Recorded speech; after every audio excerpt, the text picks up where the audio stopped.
So with the platform, our goal is to, really democratize sophisticated email marketing, SMS marketing for the everyday brand. So whether you're a mom and pop using Shopify, we have a plug and play integration with Shopify, Shopify Plus, BigCommerce, WooCommerce. So if you're on one of these e-com platforms, plug and play with us. Greg Zakowicz. It is good to have you here on Ecomotics. What's new with you? How are things going? Joseph, so great to be here. Thank you for having me. I'm excited for the conversation today. What's new with me? So this will come out after we record it, and hopefully I will still be in the same frame of mind. But go Bills. I've been a lifelong Buffalo Bills sufferer. Last couple of years been very fun, but we are recording this a few days before the Bills play the Kansas City Chiefs. Winner will go to the Super Bowl. So that is what's new with me. It's looking pretty likely that it's going to be Green Bay coming in from the other side. I used to do audio editing, and I still have one show that I work on just to kind of like make sure my skills don't get rusty. And it is a Green Bay Packers podcast, so I have over time, like through osmosis, become a Green Bay Packers fan. But I feel for you when you say a longtime Bills sufferer. I was not really much of a sports guy, but when I was a kid, I legally acquired one of Chris Rock's stand-up specials, and I had listened to that thing like 7 or 8 times.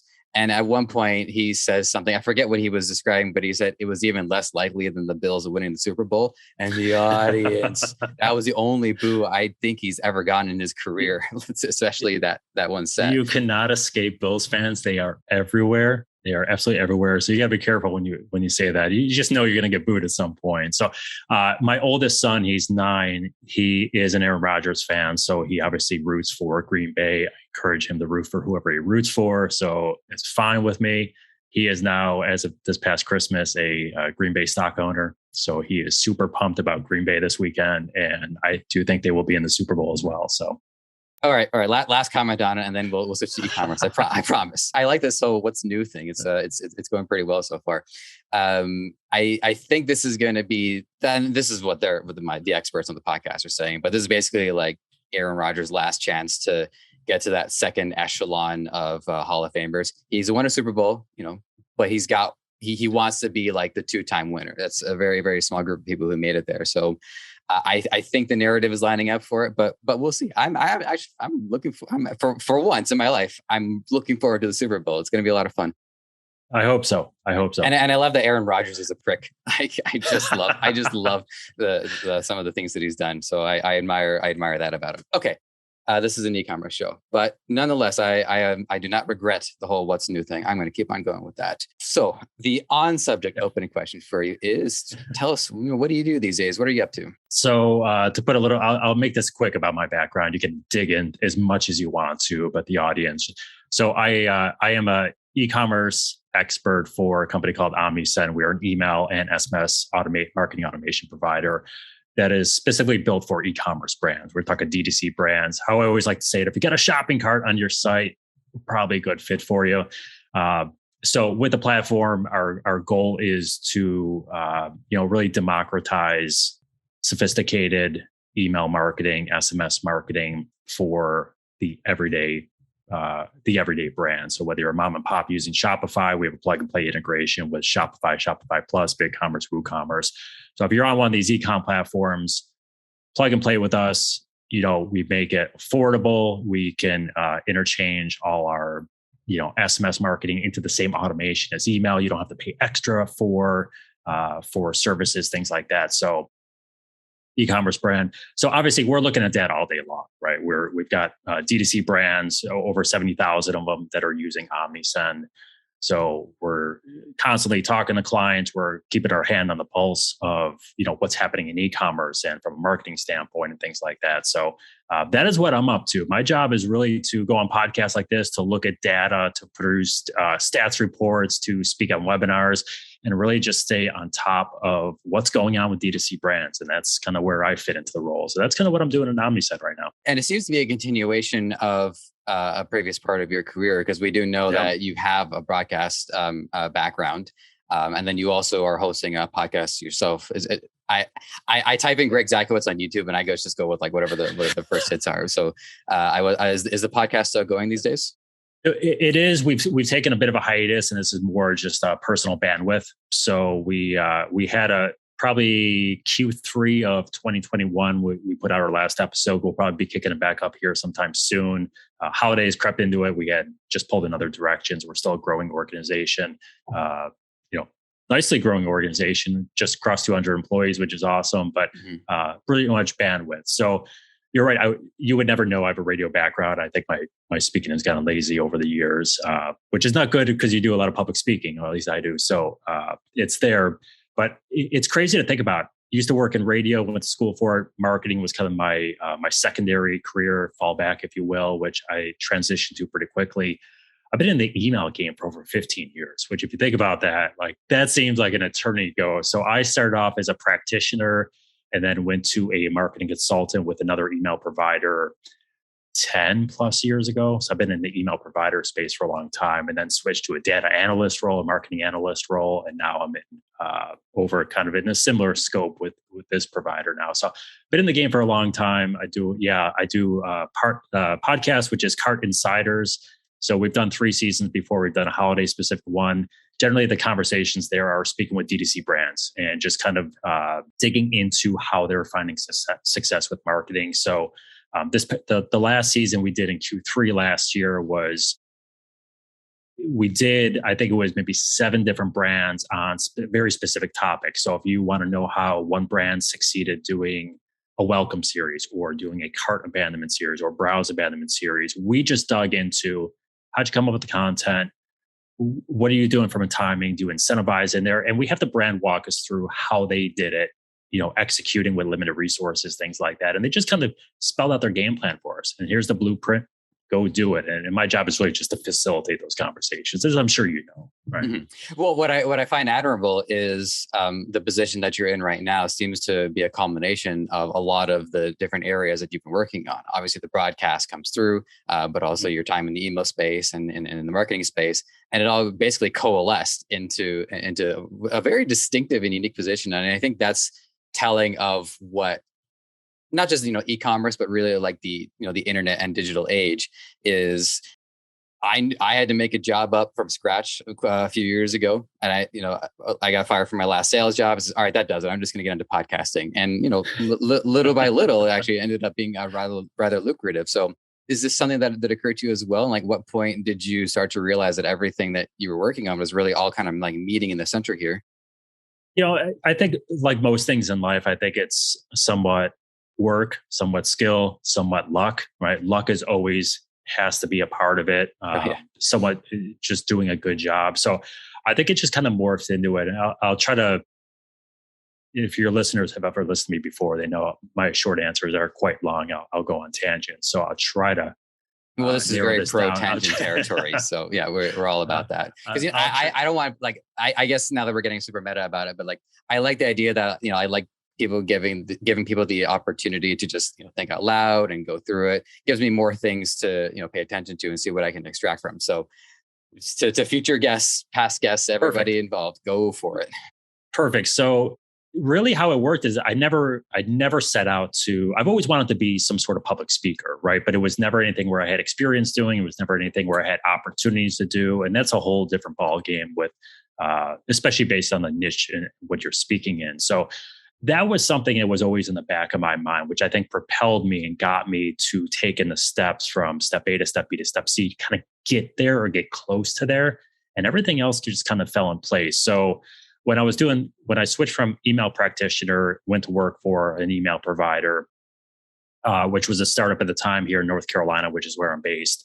I was a marketing consultant. So really just consulting D2C brands on their marketing programs, some huge companies, some mom and pops, right? And trying to get their programs solidified, built, launched, in place, growing. And with my role there, I was just one of these guys that would kind of look at those. I could identify those trends, right? Because you're working with, say, 20 different clients. You can see, hey, something's shifting with this client here. And then you see, 2 days later, you see a different client in a different industry or a different vertical. and you're seeing those same shifts. And it's a lot easier when you're digging into people's accounts and you're doing marketing for different verticals to see these trends kind of evolve. And then you can sit there as a consultant and say, okay, how do I adapt these trends across the board to all my clients?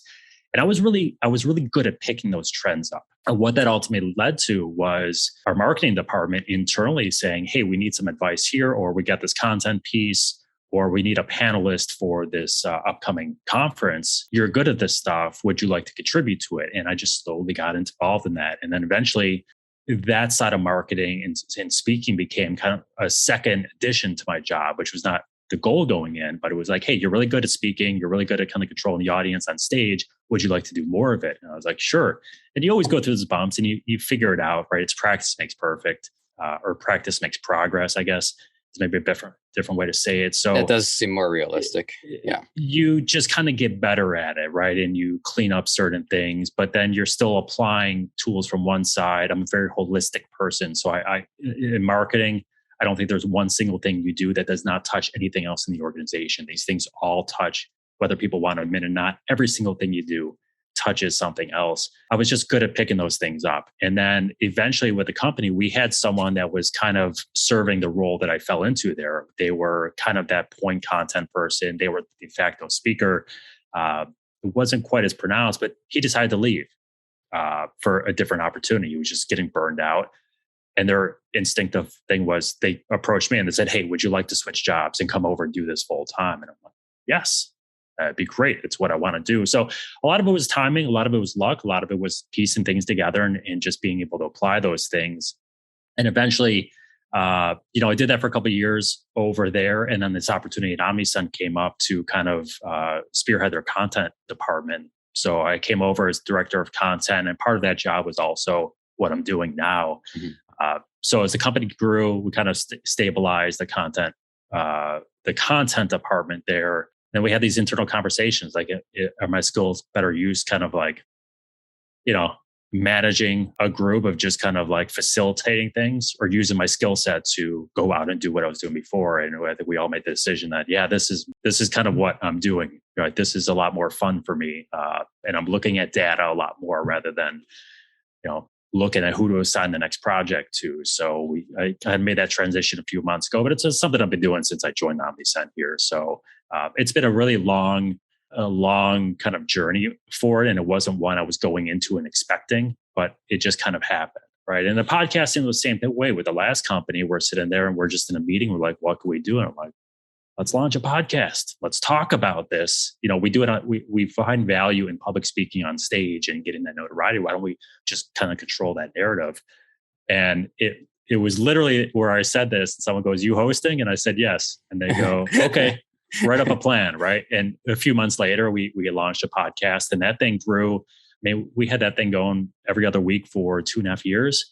There was no control. It was just me. And they're like, I had these initial concerns like, hey, do we have companies that are not using us, that are using competitors?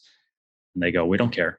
Right. So I had this full authority, just kind of host a podcast that I thought would be entertaining and useful for audiences. We covered topics. I had a 5-year-old on one episode to kind of figure out, like, what does a 5-year-old know about marketing, and what do they know about Alexa at the time? Right. Do they know what Amazon is? Right. And it was really interesting because the 5-year-old, who happened to be my son, but, I don't really talk about e-commerce at home with them. It was interesting to get his perspective about like what the world and environment is around. And if a 5-year-old knows, then we've got to be thinking that a 20, a 30, or 40-year-old person's got to know these things. So we grew that audience really, really well. And then we came over to Omnisend, and we had these great customers who weren't really telling their stories well, but they had so many cool things to tell. And we're like, let's do the same thing here. Right. And we started doing that. And, we're kind of finding our way through it, which is cool. So one of the points that you made that I think is telling is all aspects of the business are interconnected. There's very little, if any, compartmentalization. And so what I'm wondering with regards to the podcast is that how was that having an influence on all of these other areas, and how was the podcast connected to it? I would imagine it has to do with, like, you hear the answers, you're getting research, you're learning skills and techniques that other people were using, which you can then apply. But from your point of view, how was it a part of the ecosystem? Well, so it's interesting because part of it is self-serving for the company. And then part of it is self-serving for the customer, or the guest, whoever comes on, right? The guest always has something they want you to know. Like right now. Yeah. And yeah, it's totally agree with that. Go buy Omnisend, right? That's my shameless plug, right? But I try to deliver in practical, knowledge and, things like that. So, and then there's all the other aspects. So from a company standpoint, right, we want our customers to be our advocates for us. I think every company, whether you're a B2B company or a D2C company, you want social proof. You want everyone else to know, hey, someone else is finding success with you. If we can have our customers tell their own stories, a D2C brand listening to another D2C brand telling about how they have very few resources, they don't have unlimited budgets, but they're able to do these great things and just accelerate their sales and, provide a better customer journey, just like an IR 500 company could or an enterprise company can. I think it's telling for companies. So from a brand standpoint, we have our customers tell the value of us. Customers get a little more publicity out of it, but they also, all things connected. They get exposure on podcasts. They get experience. They build their own personal brand. They build their company's brand on there. So those things are connected. But then from a B2B standpoint, we want customer success stories. So we foster those relationships. I was dropping an email with someone who was on my podcast last year. We've done a customer success story with them as well, which, these things kind of go side by side. And we were just blasting an email back and forth, just chatting, right? Now we've got these personal relationships in there. They ever need something, right? If they're having issues with anything, they could just drop me an email. They know I'm going to respond to them, right? So it's like these bonds last a long time. So we talk about things internally being holistic. These things stretch all over the place, right? And I'm still talking to people who were on my podcast 4 years ago, right? And we're friends, and they might have a question just randomly about like, hey, like I don't use Omnisend, but hey, I got this question. Do you know someone who might be able to help me here? And I'm like, sure, right? Let me make an intro for you. So like, it's amazing how these things happen. I've become friends with old podcast guests now, which I never thought in the world would ever happen. But the connections go far. They extend very far. It's a small world, as they say, and it really is a small world. One of the previous guests that we had on the show, this was actually quite a few months ago, if not more than a year, is a YouTuber and video game streamer. I didn't like. It's not like I went out of my way to talk to one of them. He was offered a guest spot. And since then, we've become pretty good friends. I do his podcast on a week-to-week basis. We've been in like frequent touch. So getting into an e-commerce podcast, there's a lot of things I didn't think I was going to get a chance to talk about. Video games, God, politics once in a while, like all of that stuff. It's not like the main focus or anything, right. But it comes up. So what were some of the things, some of the conversations that, or some of the connections that surprised you that ended up being like maybe e-commerce adjacent, or even just really how far off has your journey taken you at times? So, we've done a whole episodes on like direct mail, right? Because direct mail a couple of years ago, and I still think it's around to a good degree, but I was seeing a resurgence. It was just, I was going to my mailbox every day, and the volume of mail I was getting was unbelievable. And I'm like, I haven't gotten it for a long time, or at least very few and far between. And I started responding to it, and I started noticing it more. I'm like, oh, this is really interesting. So got sorry to pause you for a second, but sure. For the 5-year-olds listening, are you talking about physical mail in your mailbox? Yep. Okay. Absolutely. Yeah, I just wanted to confirm that. Okay. Yeah. So there's this thing called the mailbox, which they send these paper things out. It's unbelievable, right? You need stamps. It's crazy. Yeah. So, we've gone direct mail with it. We've gone how to design retail stores, brick and mortar. So we had Harry Cunningham, who works for Vera Bradley. He used to work for Saks, like designing their physical stores. They just launched a thing called Good Market. So shameless plug for Harry and Good Market now. So we've kind of gone over the place. I used to ask these questions. We've had 20-minute tangents on whether a hot dog is a sandwich, and, best karaoke song if you're going, right? So it's all about entertainment, right? We got to keep it light. You got to make the guests feel good. I tilted my head back because I'm just like, oh no, I don't know if I'm ready to weigh in on that discussion. But anyways, we've had someone on who were 3 American expats who live in Germany that started a brewery. They just opened up $1 million funding just this past year for a large scale full. So now they've got 2 breweries there. They're beating the big German guys to the punch on American pale ales and stuff like that. So like we've gone from brewery to hot dogs being the sandwiches to designing physical retail stores to direct mail, right? And it's just kind of, you never know what's going to happen from a topic standpoint. If it's interesting, talk about it, All right. Well, since the thread was established, I'm firmly in the camp that hot dogs are not sandwiches, because my criteria for a sandwich is that the two pieces of bread have to be completely detached from one another, whereas a hot dog bun is a very specific thing. So maybe it's closer to like a sub, which I suppose is a sandwich variant. Oh God, what have I done? So this is where like the delineation comes in, right? Because you will go from the natural thing is like, well, it's got to be either connected or it's long. It's long, it's not flat and round or whatever. And then we start to get in the sub territory. And then it's like, well, a sub is a hoagie. So is a hoagie a sandwich, or are these different things here? Is a cheesesteak, which is chopped up, but it's still long. Is that, that bread's connected there? But how many times do you eat a hot dog in the bun? Like, don't you get frustrated when the bun like rips apart at the back? You're like, oh no, there's nothing. It only happens if I get like the dollar store buns. If I get like the high quality Italian ciabatta style, or not ciabatta, but the breads that has a little bit more strength to crunch it. To then, it. Yeah, then it's okay. But that's more of a sub or a hoagie then at that point, right? Because you're getting more like a hoagie roll than a hot dog roll. So it's like a hot dog hoagie. I see where you're going with it. With the hoagie, I'm in Canada. I'm not sure we even have hoagies available. Yeah, so I mean, everyone's got their own different thing.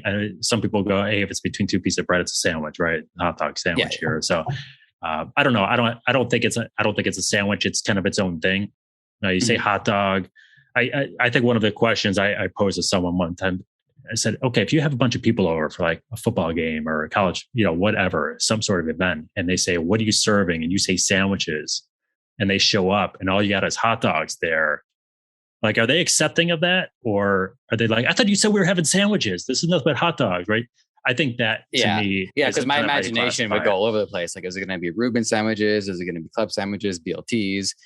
I mean, if he had just said hot dogs, I would know exactly what I'm getting into. So yeah. So that's my breaking point. But other people have good arguments as well. But you feel free to steal the question. Yeah. Well, I mean, it's not just about like the humor of having a conversation about something. It's also just about studying human psychology and understanding what is a person's thought process. It's like seeing going to an art museum and five people all have something different to say about the picture. They're all technically right.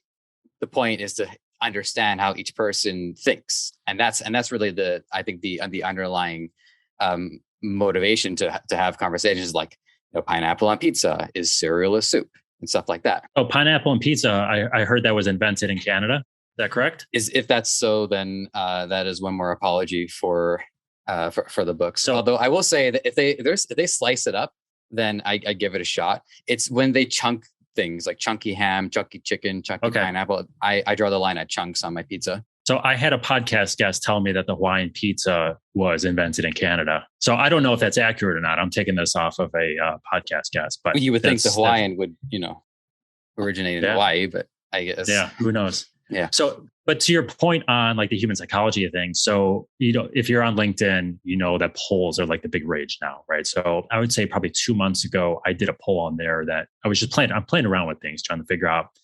algorithms and how they're working.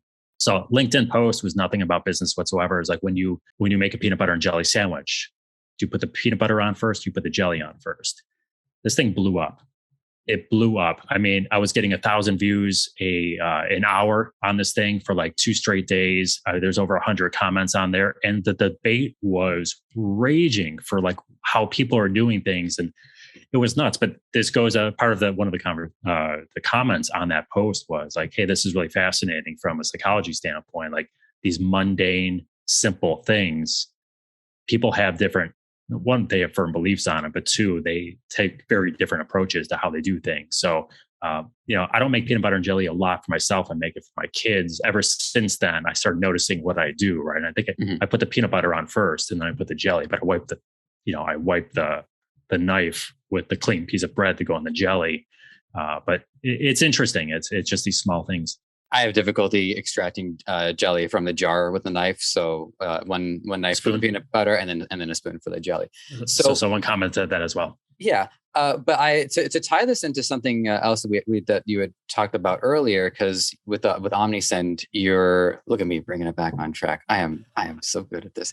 Is on the one side, you're working with mom and pop stores, and that to me would be, and I'm trying to say this in a polite way, but I guess like the smallest scale operation that would use a product.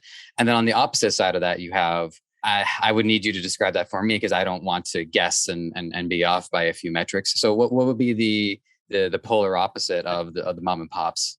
I mean, we have enterprise brands using Omnisend as well. So I would say the majority of ours are small, the small to mid-size. Right. So we have the entrepreneurs, the solopreneurs, these really small companies who are looking to grow, the majority of those going to small, mid-sized businesses. But we have a good number of enterprise brands as well. Right. And so what I would like to hear about is, I guess, when you're looking at the activity and the tactics and the techniques of a small operation versus ones in the larger operation, how can both sides teach one another? What is something that a small operation can learn from a large one, and vice versa, if that's the kind of data that you've managed to come across? No. So what's really interesting about this is the stuff we see now are the same things that were happening from like a limitation standpoint and kind of a tactical standpoint. The same thing for the most part for the last 10 plus years, right? It's like, how do we do more with less? And even like I worked with omni-channel brands. They had 100 plus location brick and mortar stores. They were global. They had resources in their marketing department. And what happened ultimately with those brands there's like two people doing email, right? One's the graphic designer and the other person's doing everything else. And they're also doing social or paid search on top of it.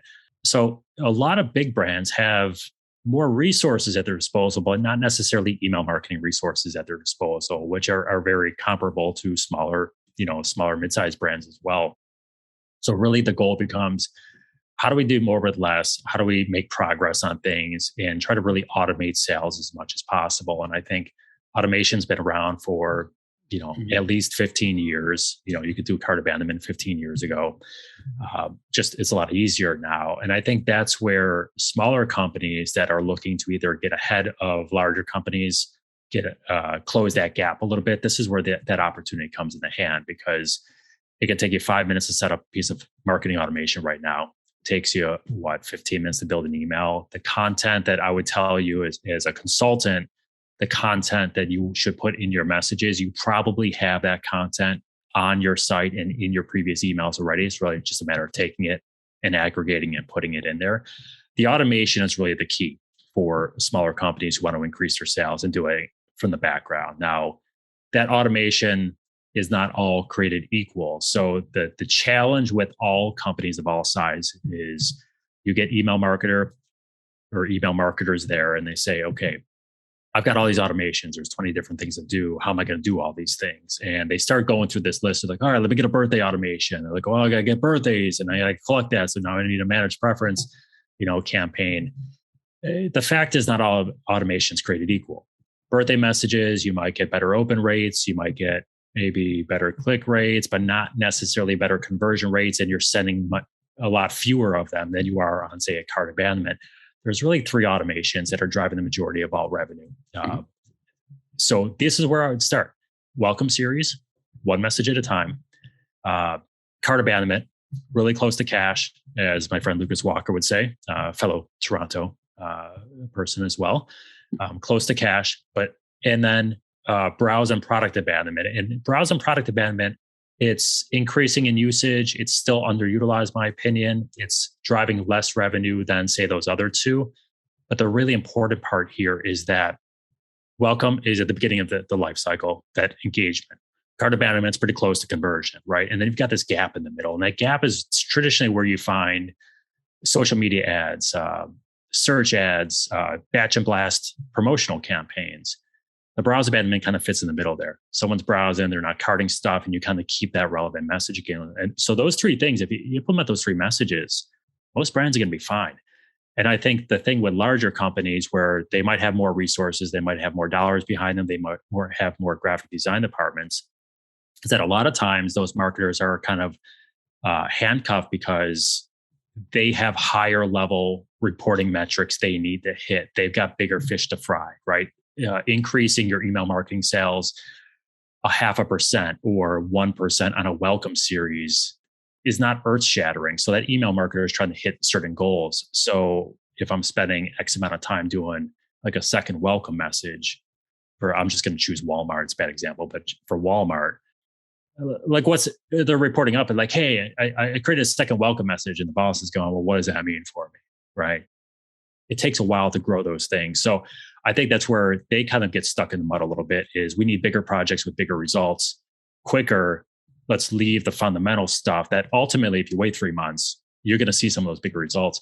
Smaller companies realize this. They don't have as many resources to execute, but they know, hey, there's a certain plan here and it's easy to execute. I just need to spend an hour a week or 2 hours a week doing these things. And in 3 months, I'll have all the stuff done. Right. And I'm rocking and rolling. And I think, I don't know if that answers the question, but I try to frame it in the best way possible. The automation is the key for all of it. But I think smaller companies have an advantage over the larger companies to be able to execute these things because it's easier for them to move on these things.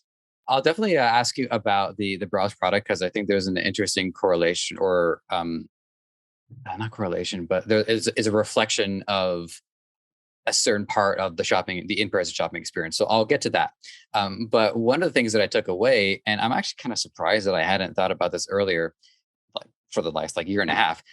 But when you're talking about, a small operation, there's success that you're after, but to a point, right? Because if things start going a little too well, and then all of a sudden you have more orders and you can fulfill, and now you actually have to start sending out apologies, start sending out, sorry, we have to cancel your order. So I do think that there is an interesting dynamic there where smaller businesses have to actually be somewhat mindful of how quickly their operation grows and how much success that they actually get. So, and then at the same time, larger businesses, I think they have to deal with that same thing. It's not like people are just materializing product out of thin air. Everything is connected, kind of like the point that you're making earlier, that all your marketing areas and everything you do in the business is connected on the holistic scale throughout the whole world. Everything is still connected. So that's something that came to my mind. It actually didn't, like I said, it didn't occur to me for quite some time. I would say in general, and this isn't always the case, it's going to be a relatively blanket statement, which is probably unfair, but it's also mostly true. But if you're scared to grow, you're not going to grow, right? It's either grow or shrink. If you're staying stagnant. So are you going to create a welcome series that converts at a high level? And are you going to grow your list so incredibly fast you're not going to be able to keep up with those orders? If so, you're probably not. You probably should be doing email marketing. You're probably way too small to even be worrying about that. Like, you got to figure out production. You got to figure out something, right? Mm-hmm. Maybe you're making your own candles by yourself or something, and then you got like 1,000 orders. You're like, oh, that's a bigger issue there, right? And I don't think email marketing is your problem then. It just tells me email marketing is working really well for you, right? You should probably focus on other things. So I would say for the most part, don't be scared to grow. But if you can grow, this is the thing with, like, if you're a small company, you're not implementing 3 automated series in full scale all at one time.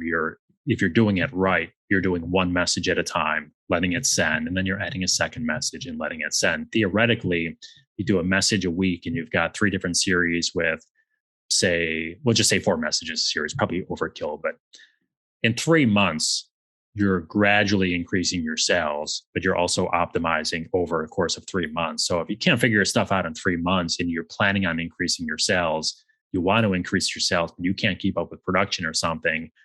That's not a sale. That's not a sales issue. That's a production issue. It's a poor business planning issue right now. Like, you're not going to send me an email and I'm like, I'm buying 10,000 products right now, or I'm putting a purchase order in for $1 million worth of products, right?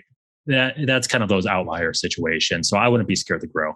Yeah, I appreciate that. And I guess the way that I would reframe it is not to look at the sales as, this mystical element that we don't actually have control over. It's a metric and it's a factor that all of this work that we put into across what I've talked with you, when I talk with hundreds of other people so far, is that your sales is something that you want to be in as much control of as possible. You want to understand your growth trajectory, and you want to be ready for it at each passing point. Yeah, and I think so I'm gonna shameless plug, but it's free, so it's not like we're capturing information from you. So we were talking offline before this. I'm like, hey, we just put out a stats report this past week, right? So if you go to omnisend.com resources reports, right, we don't gate it; it's just open, publicly available for you. So we look at all the emails our brands send out, SMS, push messages.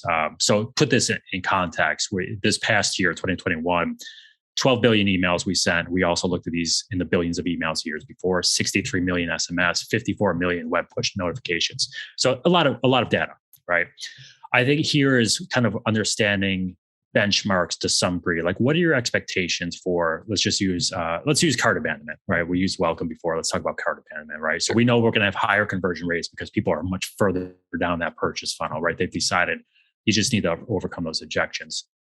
So if you understand, like, you're not going to convert 100% of people, it's just not going to happen. You're going to lose customers, you're going to win some, you're going to use other channels to kind of suck those retargeting back in, right? But if you understand the goal, say, okay, we're going to have this 2-message cart abandonment series go out, and we expect that, out of every 1,000 people we send to, we'll get, half to open, we'll get 25% of those to clicks. Now we're really looking at if I did my math correctly, 250,000 or 250 people of the 1,000 that'll actually take an action there. And then we're going to convert maybe a quarter of those. So now we're looking at 125. If you say, okay, it's unfair, but let's project 125 orders for every 1,000 emails we send. And we've got 1,000 abandoned carts a month, right? So we're saying, okay, you have a general projection and say, I need to be able to fulfill a growth of 125 extra orders every single month, right? Can I do that? And then you layer on another one on top of that, and you figure out, okay, if I convert off the welcome, it's another 100, but how many of those welcome people might have abandoned? So you kind of like robbing Peter to pay Paul a little bit. Like, I think if you have a very loose framework for understanding how these messages convert in the grand scheme and then apply it to your business, it provides a better growth, maybe even just a comfort level for that business to say, okay, if we do this one next, we might anticipate a little uptick. We're not ready for that. Let's do something else instead. Or maybe let's optimize this one to kind of get them at the front end where we know we're still going to get some trail off, and then that'll help us seamlessly grow or like built into that growth. So I think if you look at metrics, they're not a gold standard to look at, but it's a framework, right? It's a baseline to say, okay, we're going to have a plus minus error of 5% here, right? But this is generally where we want to be. I think that's the benefit of things like that. And I think that's always been the struggle of any analytical program is, they're doing their best to give you as much information as possible, but there's so many factors and variables that go into a person's behavior. Like if you were just looking at, say, the analytics for a YouTube video and somebody clicks off after the first 3 seconds, there's 100,000 reasons why that happened. Maybe the power went out. Maybe they got a phone call. Maybe they said, oh, wait, wrong video. Yep. And so, you're doing your best to understand this, which is why it's important to actually have, larger scale projections, and not try to do this on a single person by person basis, because that's just a waste of time and energy. But once you have, a large enough demographic and a large enough segmentation, you're making a much more educated guess overall. So one of the things we always put in our reports, and this is kind of one of these like bullet point talking points I always talk about, is I always look at, and I did the same thing when I was consulting. I would look at a company's revenue from the email side and see where it's coming from. Okay, you're making X% on your scheduled promotional send. So something you just schedule out manually to go on a Tuesday or Thursday or whatever. And then what percentage of your email sales are coming from automated messages? And we look at that ratio and say, okay, this is where we're at. This is kind of like a ballpark for where I want to get you to. And this is where do you want to be with this, right? So we're figuring if everything, say I send 10 more automated messages than I did last week, and all I'm doing is sucking orders from my promotional to my automated side, and our orders stay flat, what is the percentage breakdown I want that to be, right? So if I skip 2 sends this week, I kind of have a realistic notion of how much revenue I'm still keeping because it's running in the background. And then we can say, okay, if I know where I want to be, that kind of gives you your blueprint for where your next step for building your email or your SMS or your push message program is going to be. It's like, okay, am I 5% of my revenue coming on automated messages, or am I 40% or am I 30%? The kind of where, and that's a good way to kind of look at it, because right now, if you're not doing any automation, 100% is coming from your promotional messages. You've got to stay consistent with it. Otherwise, your sales will drop, right? Or you're spending more on paid search activities or paid social activities, which is generally more expensive than email marketing. So we want to take that and we want to break it down. So in 2020, looking at that, we had about 29% of all brands' email orders came on automated messages. These messages accounted for like 1.8% of email sends. So 29% of orders came on less than 2% of email sends, doing the work in the background. 2021, we're right around the same figure, 29.6 on 2.2%. So if you think about 29% of sales on 2% of sends, I think it's a good number to be. I always used to, with my clients, I used to go at 70-30, 60-40. Like if we can get the 30, can we get the 31? We always go up by one. But that was generally where I tried to get my clients to. Because if you miss a send, you still got 30% of your revenue coming in, right? Or I could just choose to send less and not lose any money. But now I'm saving time by not having to code an email and create an email and build it and schedule it out and segment it out. Right? I'm just saving an hour and a half of my day because I've got the automation coming in. It's relevant, it's behavior based, and now I don't have to send people quite as much, right? And I can spend my time elsewhere, optimizing other parts of my business. And when we speak to our customers, that's always what ultimately comes up. Less time doing this, more time growing the business, right? And more time doing things that I need to do. And I think that's the other component of marketing automation, whether it's email, whatever it is it gives you more time to focus on like those core business things you need to do to grow your business rather than the marketing aspect of things. Let's make sure that we use some time to talk about the browse product. So initially, when you described that to me, I drew an association, which upon reflection is false, but I'll say it anyways, which is somebody is in a retail store, and that's that middle point between they've been welcomed into the store and they've decided whether or not they're going to buy or not. And you have salespeople who are speaking with them in the interim and helping them make up their mind, sell them on the company, sell them on the features of the product. Now, the reason why this is actually not all that accurate is because we're discussing what happens when they leave. Right. And so salespeople, they don't exactly like leave the store and be like, hey, hang on a second, you forgot to have a look at this one. So that doesn't work. However, I am interested in hearing about this because this is the first time that I've had really chance to talk about this middle point. And it sounds like it's still rather frontier territory for your company. So what's the project here? What's the goal? Yeah. So I always like to frame it as like online window shoppers, right? You're checking out something, maybe something more specific, but you're not putting it in your shopping cart. You're not, physical shopping cart, you're carrying it around.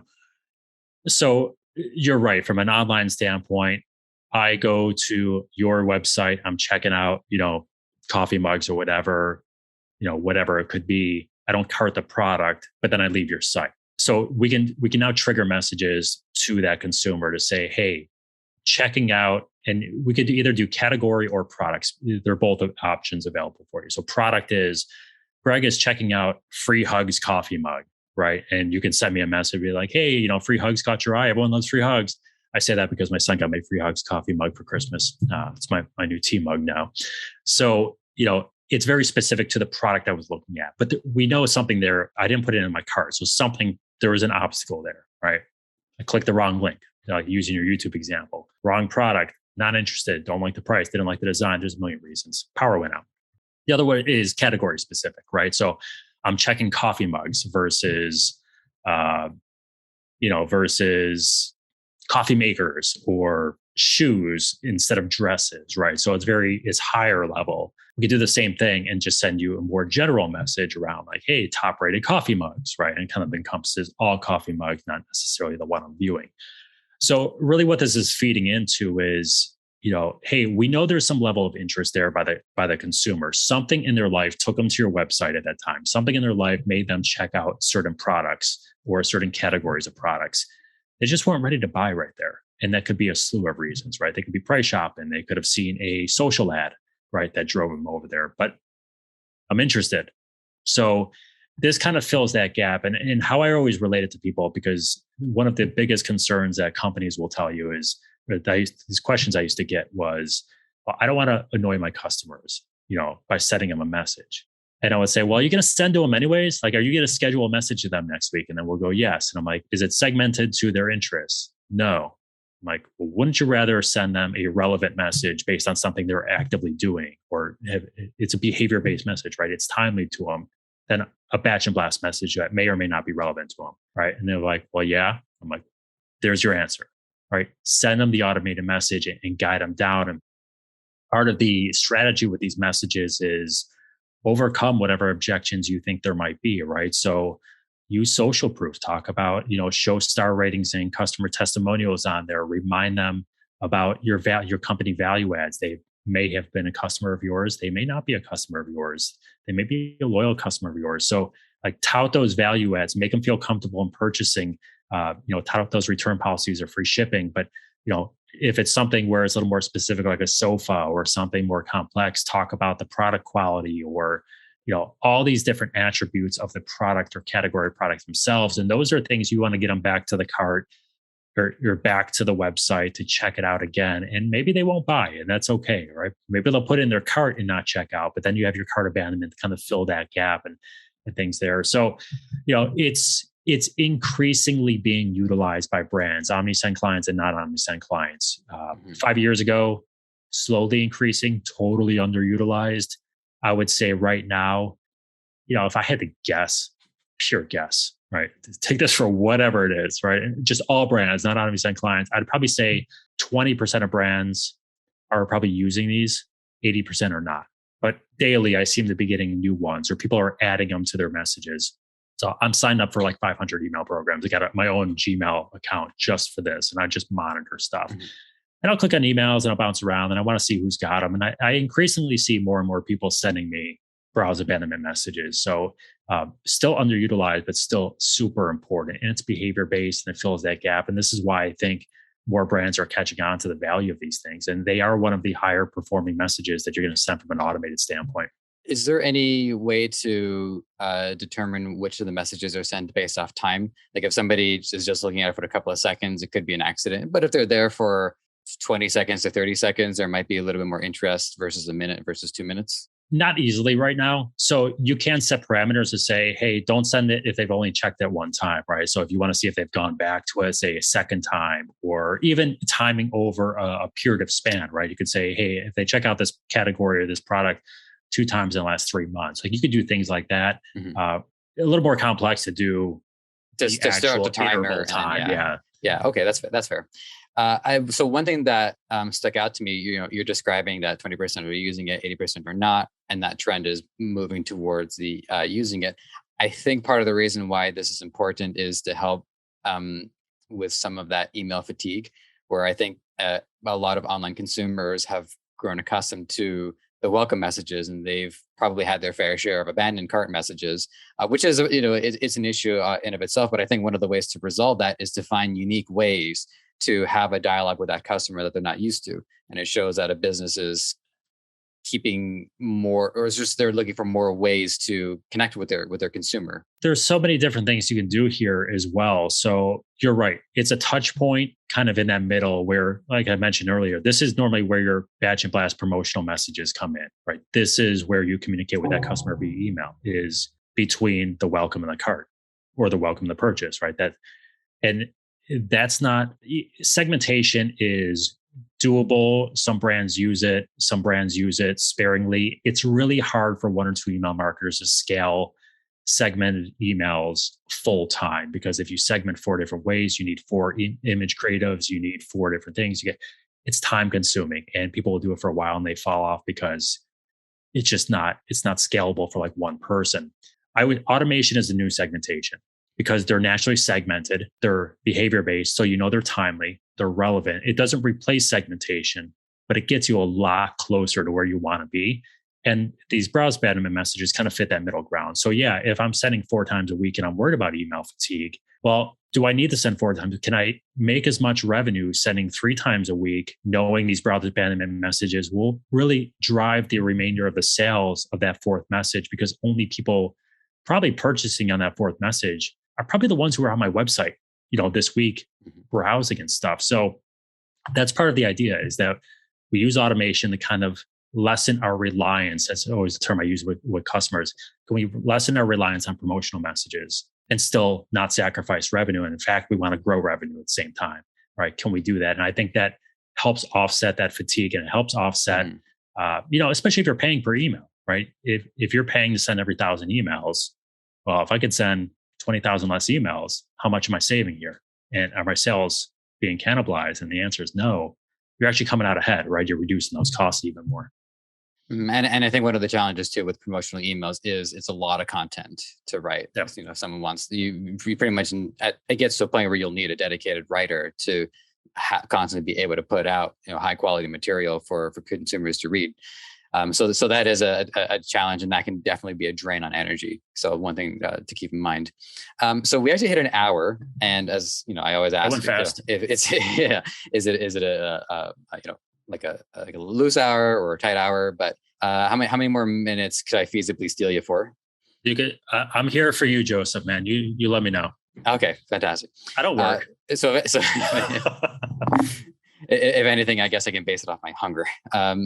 So one of the things that you mentioned was web push notifications, and I just wanted to get a little bit of clarity on that, because I don't actually know what to picture when I think of web push. I know what I think of when I email and SMS, but for some reason I don't think I've had anybody talk to me about it before. Yeah, so you probably get these all the time. So you go to a website and it's like, hey, would you like to receive notifications from allow block, right?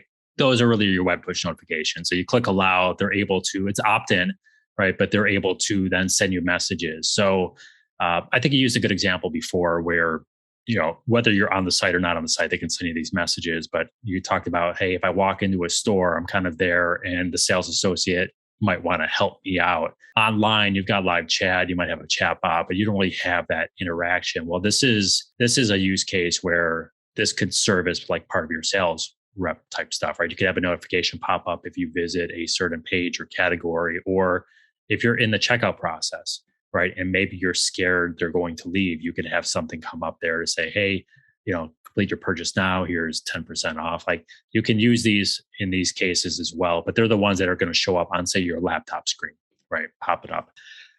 But they don't necessarily have to be on your site. So here is like part of the beauty of Omnisend is, and this is just how far automation has come over the years in general, is that you used to have automation for email, right? And then, years ago with my previous company as well, we were able to put SMS to the same thing. It's a lot better now than it was, but our automations, you can put web push notifications intermixed with all these things. So all your channels into one automation workflow. So yeah, if they're email only subscriber, they just get the email series. If they're email and SMS, we can then, toggle back and forth. We can tweak it out how we want. If they're email, SMS, and web push notifications, we can then trigger web push notifications whenever we want, in whatever flow, and intermix these things. So, the thing about web push notifications, they're growing rapidly. The usage in 2020 over 2019 exploded. This year exploded even more. And part of that is, one, it's still inexpensive. It's still kind of a newer,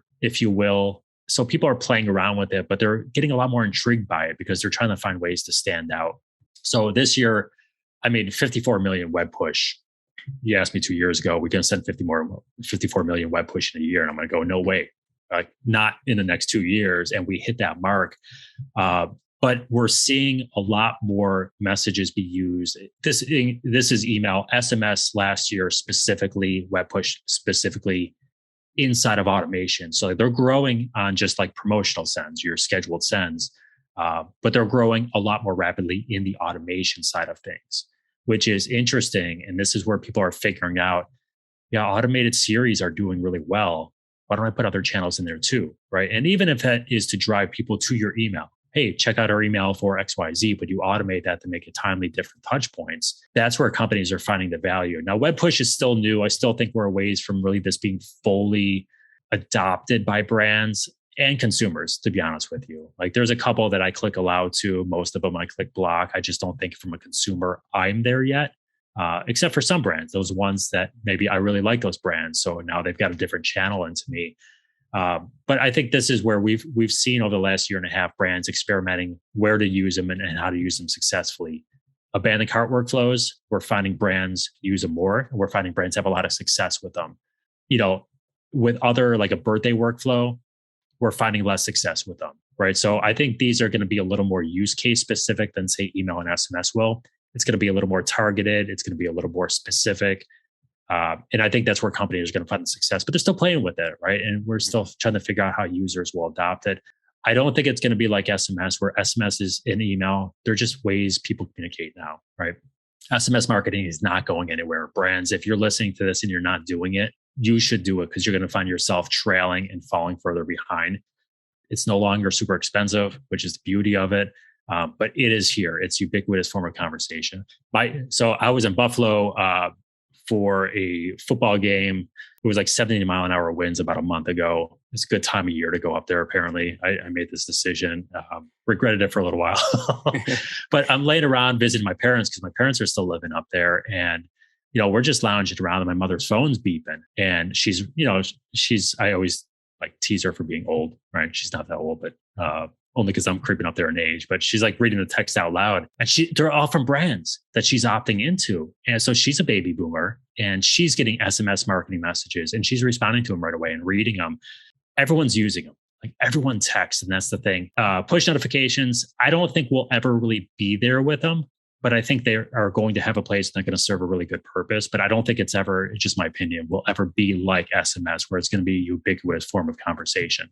So that's just but they're useful, right? And I think companies can find a little leg up there if they want to play around with them. I guess my interpretation of it is the difference between when a person is receiving email or SMS. It is on their own time. It is on their own terms, and it's on their own turf. Whereas a web push seems to be more on leaning more towards the business side. It's more likely that you're going to be within the controlled environment experience of the business. And so their notifications there might be more cultured and curated to what message they want to convey within that experience. I think it's a fair way to look at it. Yeah, very much so. And, I will say that it is an opt-in channel, which is really important. I think that is a place where social media, it's a push channel, right? People don't go there looking for ads. If you sign up for email, you're asking for ads. Now on social, right, people respond to ads there now, right? It's just part of the experience. So with push, email, SMS, the concerns, I would say it's opt-in. If people don't want them, they don't have to opt into them. They don't have to get those messages. If they opt into them, they do. Like, it's a way to communicate with them, and they can always opt out and leave them at any time. So I think your assessment of it, 100% spot on, right?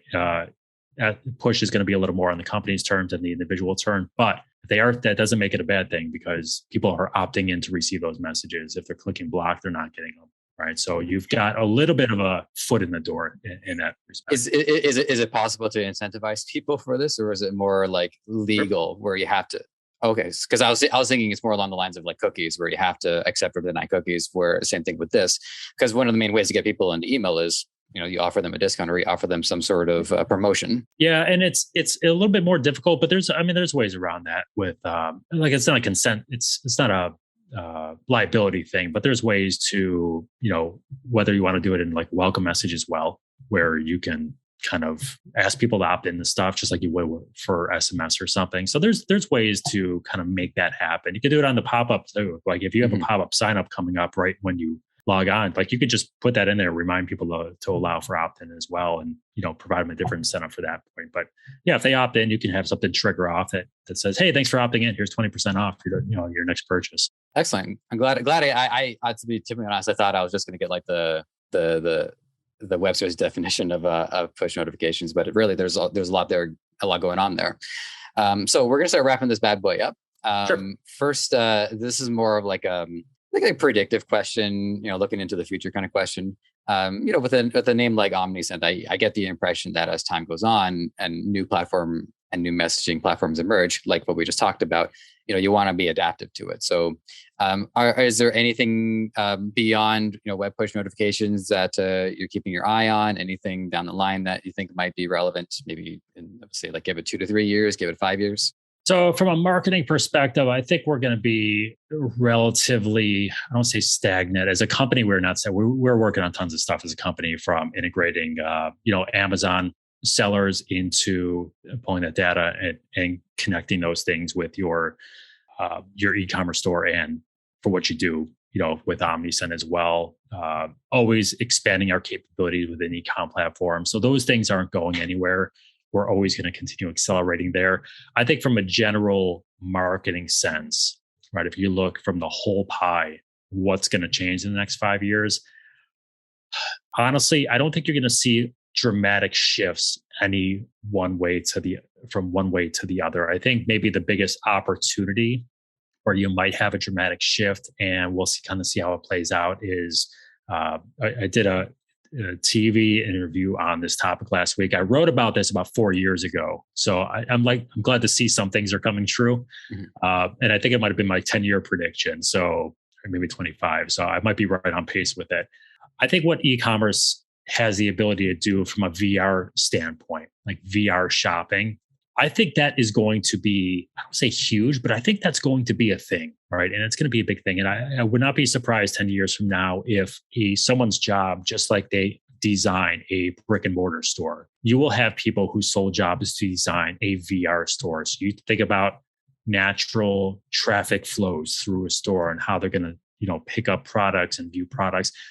I think there's going to be an opportunity there for brands, and we're seeing luxury brands start to do this already. This isn't anything new, but I think as VR headsets become more adopted, and I think they will. I got one for Christmas this year. My wife, for whatever reason, was obsessed with it. And we're like, oh, okay, we're doing it. I think this is where we're going to see a pretty big play. I think it'll be big on the entertainment side of things, but I think we're going to have some e-commerce capabilities there.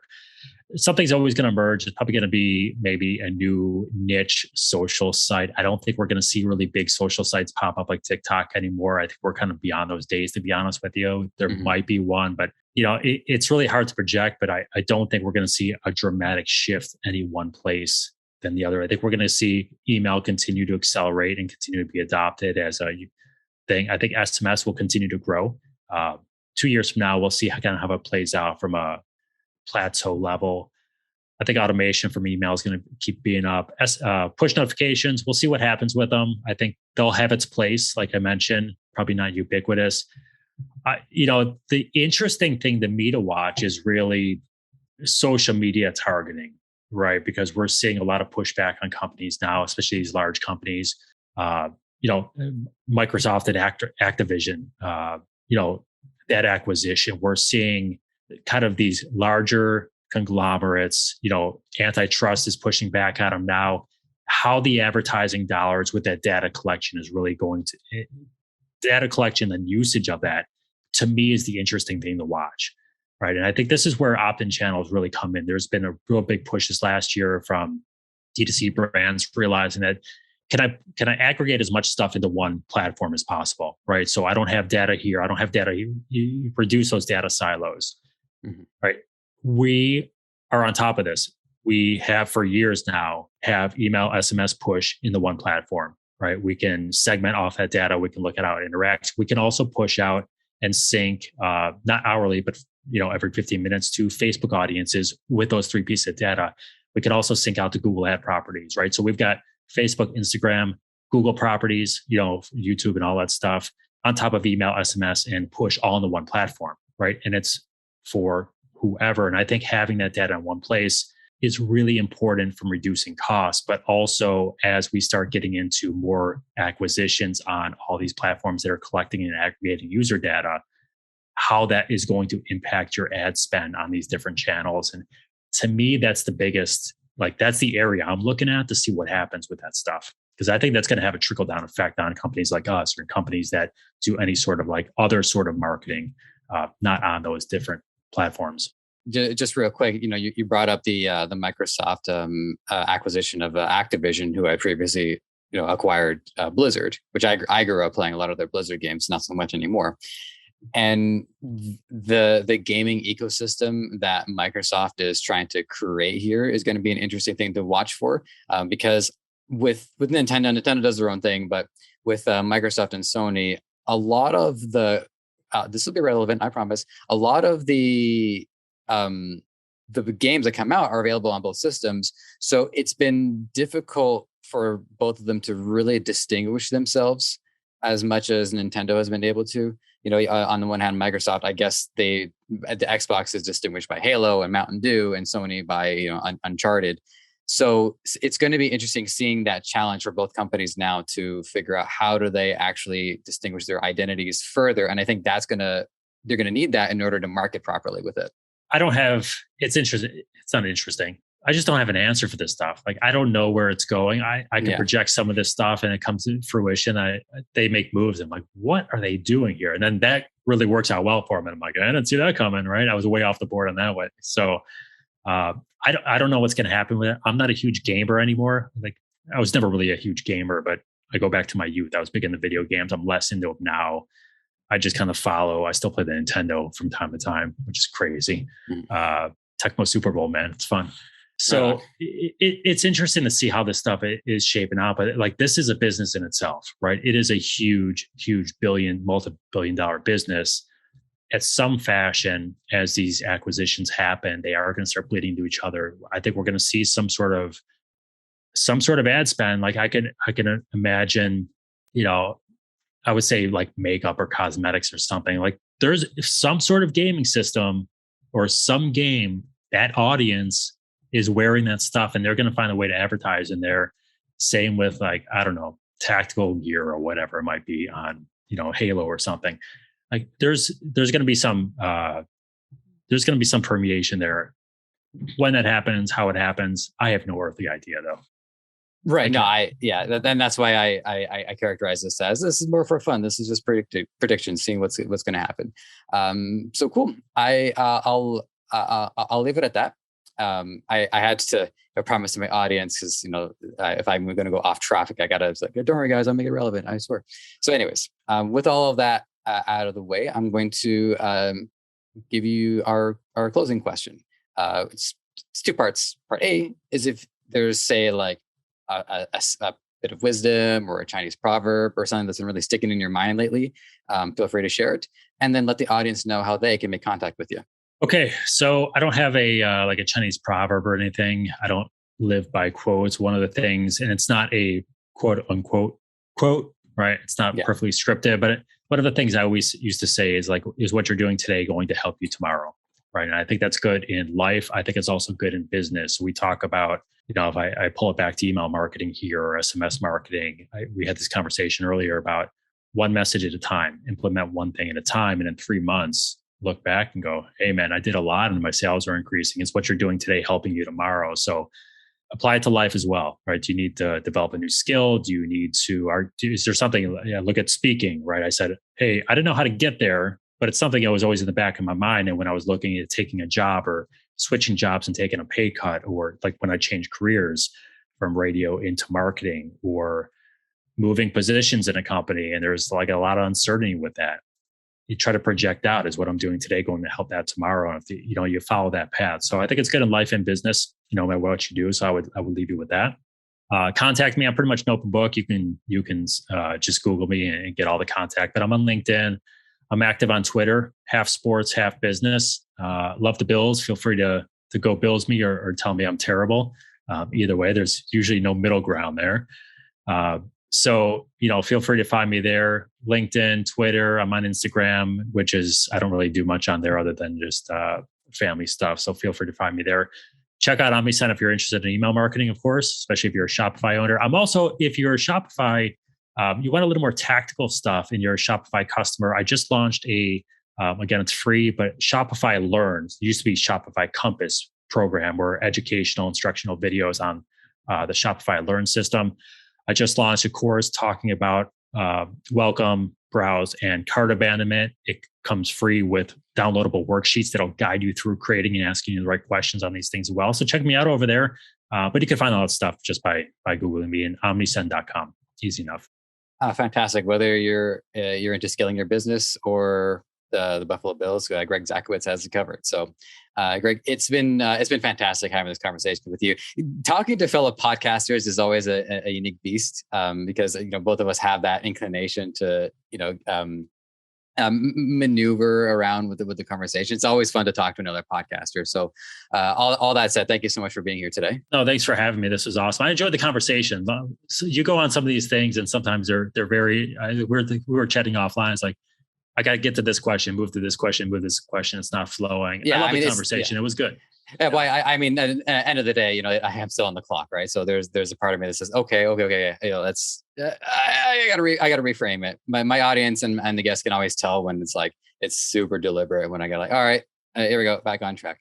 But nonetheless, I feel like we have a really good balance here on the show, and so it means a lot to me to be able to do it, and really to be able to have this conversation with so many great people. So well, I appreciate your time, and I appreciate you having me. So fantastic. This was awesome. Fantastic.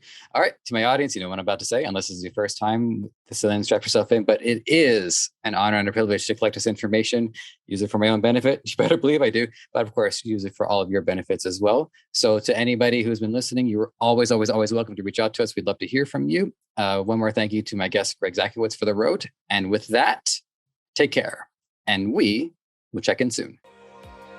Exciting time to be in digital, as you can imagine. You know, COVID put a rocket under digital, unlike any. Hey, this is Joseph from Ecomonics. Just wanted to thank you for being here and for giving this content your time and attention. I hope you learned something. I can say with certainty, I have learned something with every episode that I have done, and I don't see that changing anytime soon.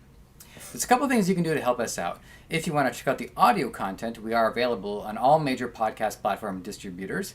And while you're there, give us a 5-star review. It helps a lot.